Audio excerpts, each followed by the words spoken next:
Today I'm going to show you how to deploy Azure Virtual Desktop with completely modern and cloud-native approach. No domain controller, no on-prem AD, and no cloud infra required. Just Microsoft Entra ID, Intune, and Azure Virtual Desktop working together seamlessly. Traditional AVD setup often require hybrid identity, domain controller, and a complex networking setup. With Microsoft's new changes and cloud-only setup, all these VMs and host pools are now fully managed by Intune. This is perfect for organizations looking to start the journey directly in cloud. Let's talk about licensing as well. So, very first license you need is Microsoft Entra ID P1 or P2. This will be primarily used to do conditional access policy as well as dynamic groups in Azure Entra ID. The second license you need is for Intune as well as your AVD access. If you're using M365 Business Premium, E3, E5, or even Windows E3 or E5, you should be good to go with this. We will be working with three key things in this setup. The AVD setup, which includes session host, app group, and the workspaces, the FSLogix profile hosted by container app, and the Intune policies to make sure the FSLogix profile is being set on the session host. Four key services we will be working with today is Microsoft Entra ID, Microsoft Intune, Azure Virtual Desktop, and finally FSLogix profile. First of all,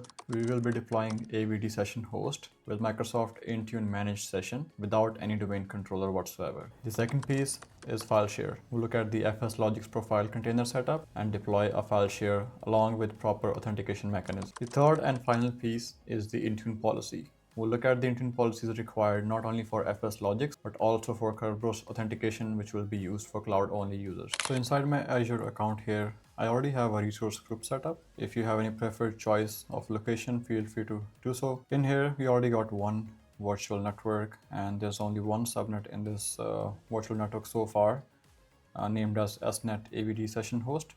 I'll be using this to deploy my AVD workload and also join the storage account to this network. So I'll head over to the search bar and search for storage account here. Click on the storage account option and click create new. I'll fill out this information based on my desired choice. So I'll pick up a name for my storage account here.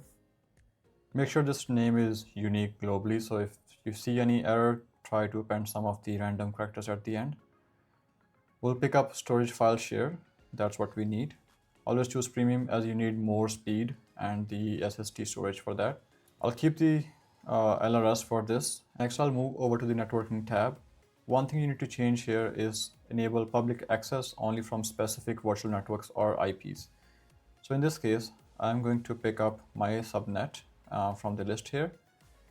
And you can optionally add your client IP so you can see the storage file shares from your browser as well. I can skip the soft delete here since I don't need anything to be backed up, and we head through the review and create.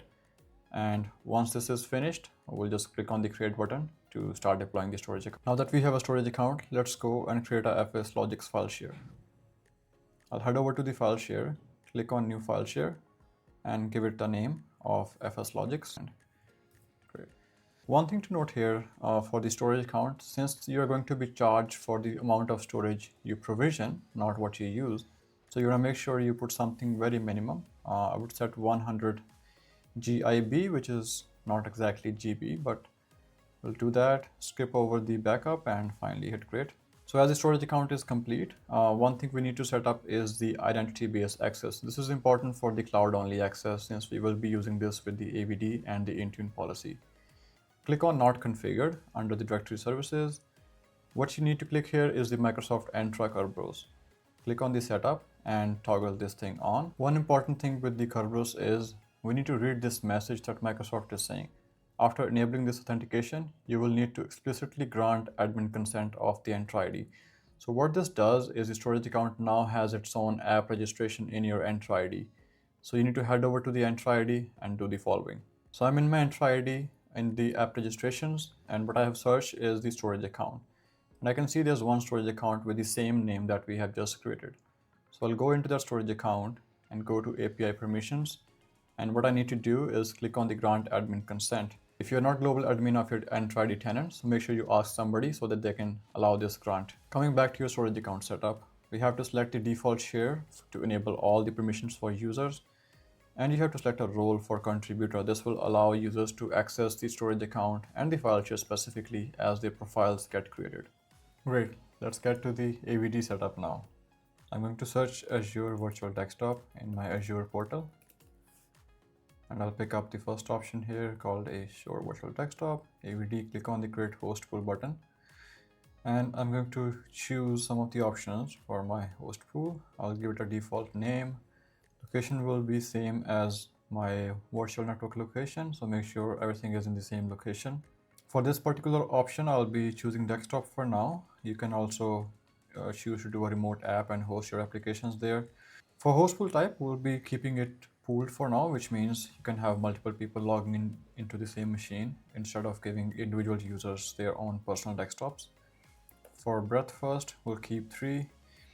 Keep the location same as your other settings. I don't need any availability options for this one.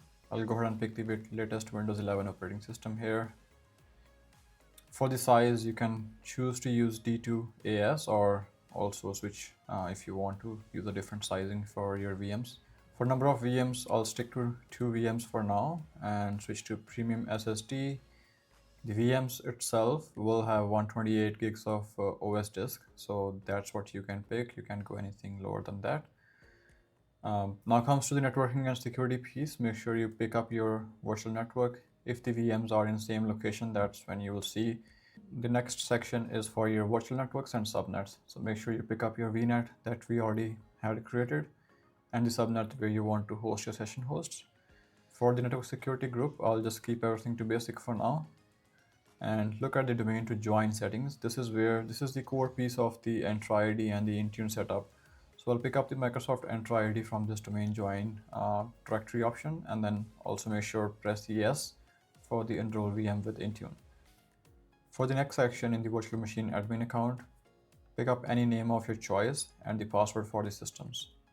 Great. Once you fill that out, click on next workspace and click yes to register this with an app group. What this is going to do is actually create a workspace for you and add the app registration there. So I'll type a name for my workspace and you can click OK and just go through the rest of the settings here. And finally, once you're done, just click on review plus create. At this point, let's wait for the VMs and the host pool to be ready and join the machines to the Intune as well. And we'll come back once the deployment is complete. Great, deployment is done now. Let's click on go to resource and configure our single sign-on for this RDP. I'll head over to the RDP settings under the settings tab and click here and choose connection will use Microsoft Entra and hit save. What this is going to do is allow you to single sign on with the same credential as your Entra ID credential. Great, now it's time to allow the end users to be able to see and log into the AVD resource.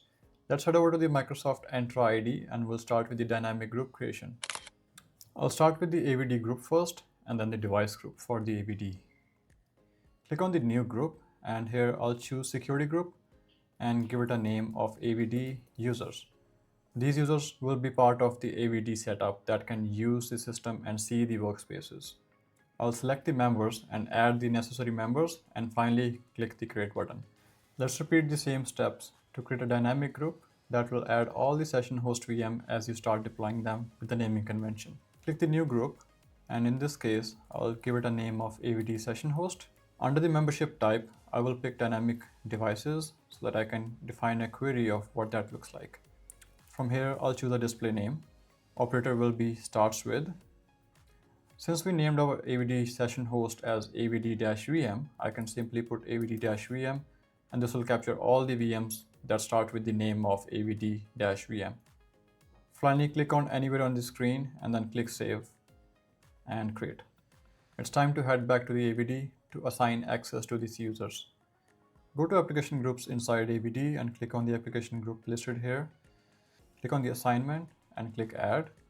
Find the AVD group that we have just created and add that here. There's one more thing you need to do for the end users to be able to log into the machine. Let's go to our resource group and add that role. Click on the IAM role, click on the role assignment, click add and click on the add role assignment here. From the list, I'll pick up the virtual machine user login and click next. And here I'll again find the AVD users and add them here and review assign and assign. Now we are all done with the Azure side of things. Let's head to the Intune and look at the devices. As I'm logged into the Intune, I can see two of the devices already showed up here with compliant. If you don't see the devices in the list yet, just make sure to wait for some time as they will appear and be enrolled by the Intune. On the left side, I'll go to the configuration. I'll click create and new policy. I'll choose Windows 11, 10 or later, click settings and then create. I'll name this AVD FSLogix. Under configuration, click on the add settings and search for FSLogix. Pick the FSLogix profile container and we'll select the following options and make sure they show up on the left side window. Great, I've chosen the following options now and I'll go ahead and make those configurations. Great, I've imported the following settings from the FSLogix as you see on the screen. First of all, I'll enable all of them. The only one piece where we need to input something is the VHD location. So I'll go back to my FSLogix storage account and take this share URL and paste it right here. As you paste this, make sure you remove the first piece of the HTTPS and replace it with the 2// and do the same for just before the file share name. Finally, click next and next again. At this point, click on the add group and then choose the AVD session host and then click select, and then we'll finish creating this policy here. There's one more policy that you need for your users to be able to log in with the cloud-only identity. Click on the create again and new policy, and in this case choose the same Windows 10 and settings and click create. This one will be named as AVD Kerberos. I'll hit next, and in the search bar again I will find Kerberos. Choose the Kerberos and toggle this first one and enable it. In the same settings, we'll add the user dynamic group that we have already used in the previous one. So click select and finally create. Now it's a matter of waiting for Intune policies to sync to the devices. You can check the status by going into any of the policies and see if any numbers appear here. If none, it's still in progress. You can optionally go to Azure and restart the VM to trigger the policy sync, which may or may not work sometimes. So it's been about 20 minutes. Let's head over to the Windows web app and try to log in. Go to windows.cloud.microsoft website and log into this session desktop. Make sure you are logged in with the user that was part of the AVD user group that we just created as part of the Entra ID. I'm going to click connect here. With that, you can see we are logged in into our AVD environment. There are a few tips that I would like to share in case you're having some issue with the logins. Head over to these websites. You can go to your host pool, RDP properties, and click on this learn more button. And read through this documentation for single sign-on access. There are some issues that you could face, such as Kerberos or FSLogix profile not working. So in that case, just make sure you install some of these SDKs and enable these applications for your tenant. If they're not available, then you won't be able to use the single sign-on experience and the remote desktop. So make sure you do that if you have any issue with the RDP login on the Windows app in the browser. There we have it, an AVD setup with just Intune and no domain controller. Consider implementing conditional access policy for enhanced security, a topic I'll cover in an upcoming video. If you found this content helpful, please subscribe for more Azure videos. I'll appreciate your comment on whether you are going to use this AVD setup in your environment, and I look forward to sharing more videos soon.